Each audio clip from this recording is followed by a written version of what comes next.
Imagine waking up in the middle of the night to complete silence. No crickets, no wind, just nothing. Now imagine that silence is because everyone in your neighborhood is already dead. This is not a horror movie. This happened. In a small town in Iowa on a warm summer night in 1912. And to this day, nobody knows who did it. This is the story of the Villisca Axe Murders, the case that terrorized an entire nation and was never, ever solved. To understand how terrifying this story is, you first need to understand Villisca, Iowa. Population, just 2,500 people. Everyone knew everyone. Doors were left unlocked. Children played outside until dark. It was the kind of town where nothing bad ever happened, where life felt safe, simple, peaceful. That peaceful life ended forever on the night of June 9th, 1912. That evening, Josiah Moore, a successful businessman, took his wife Sarah and their 4 children to a local church event. It was a fun night. The kids were laughing. The family was happy. 2 young neighbor girls, Ina and Lena Stillinger, were also there and got permission to sleep over at the Moore house that night. 8 people entered that house that night. None of them ever walked out alive. The next morning, June 10th, neighbors started to notice something strange. The Moore house was quiet, too quiet. The kids hadn't come outside to play. The curtains were still drawn at 8 a.m. Josiah hadn't opened his business. Something felt wrong. Mary Peckham, neighbor, tried knocking on the door. No answer. She called Josiah's brother, Ross Moore. Ross arrived, used his spare key, pushed the door open, and stepped inside. What Ross Moore found inside that house changed him forever.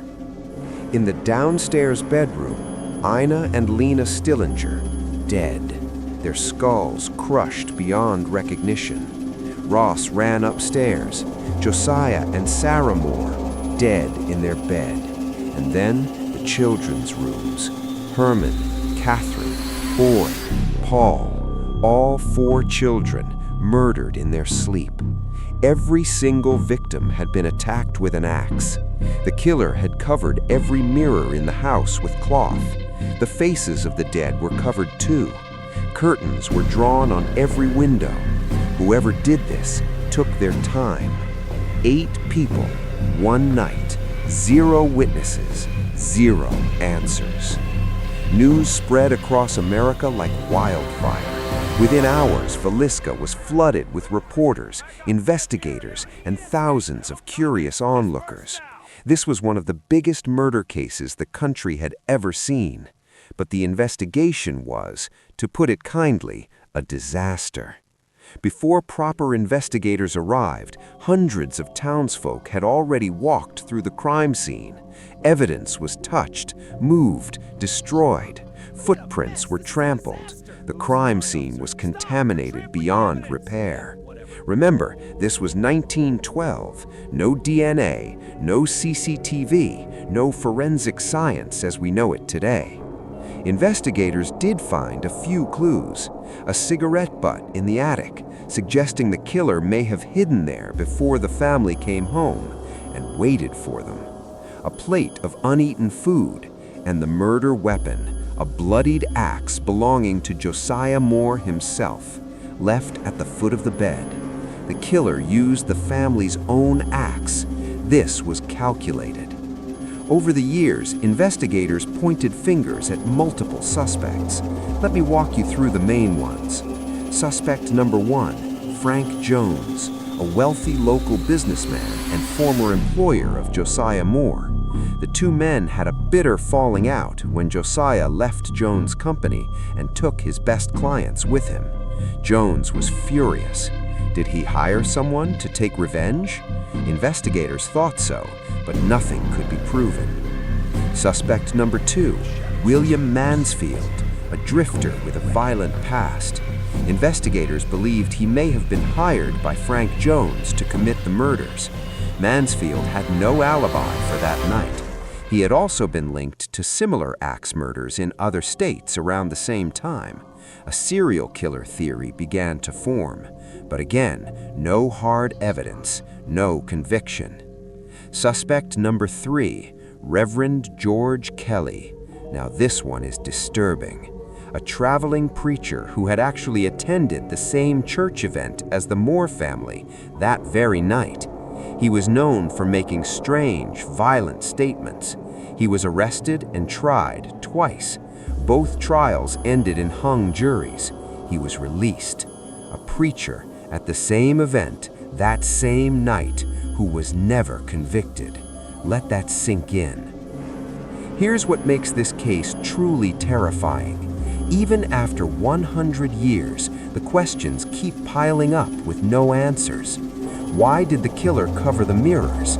Was it superstition, ritual, a religious act? Some investigators believe the mirror covering suggests the killer felt guilt or knew the victims personally. Why did the killer stay in the house after the murders? Evidence suggests they washed up, possibly ate food, and spent time inside before leaving calmly. This was not a panicked killer. This was someone completely in control. And the most chilling question of all, was Villisca the only town? Investigators found strikingly similar axe murders across the Midwest from 1909 to 1912. Same method, same cloth coverings, same calm, calculated style. Was there an axe murderer traveling America's railways, killing families, and disappearing without a trace? Nobody was ever convicted. Nobody ever confessed. The case went officially cold, and the town of Villisca was never the same. The Villisca Axe Murder House still stands today. You can actually visit it. You can even spend the night inside if you're brave enough. Thousands of people do every year. Paranormal investigators, thrill seekers, historians, all searching for answers that may never come. 8 innocent people went to sleep on June 9th, 1912, and never woke up. Their killer walked free. And somewhere in the pages of unsolved American history, the truth is still buried. If you want more terrifying, true American crime stories that nobody talks about, subscribe, because we're just getting started.